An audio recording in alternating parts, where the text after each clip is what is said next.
Agora, o comentário final. Roberto Marcondes. Junto com o Pedro Lino aqui, vamos analisar esse jogo do Guarani contra Itabaiana por 1-1.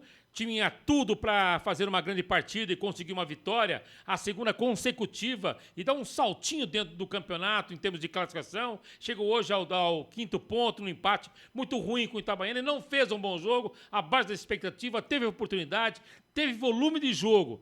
Volume de jogo e posse de bola, mas isso não representa que você é um time efetivamente objetivo. E faltou muito no que diz respeito ao último toque, ao último passe da equipe do Guarani. Ele acelerou demais, porém não teve a tranquilidade, a leitura do jogo, né? Alguns jogadores abaixo da expectativa, e o grande destaque dessa vitória, desse empate com o Itabaiana, foi o autor do gol do Guarani, foi o Herbert. E para você, Pedolino? Marcão, eu achei que o Guarani jogou bem no começo do jogo. Nas mudanças do Hélio Cizenando deu uma baixada, só que o problema é que o Guarani achou que fosse ganhar quando quisesse, né?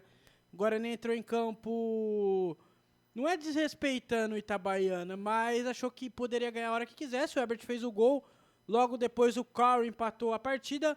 Empate amargo do Guarani com um brinco de ouro com 5.698 pessoas. O Guarani que agora busca uma vitória fora de casa contra a Ferroviária e para tentar apagar esse empate dentro de casa, que não foi nada bom, né? Empate ruim, jogo ruim, 1-1, Guarani e Itabaiana. Esse é o comentário do jogo. Comentário final.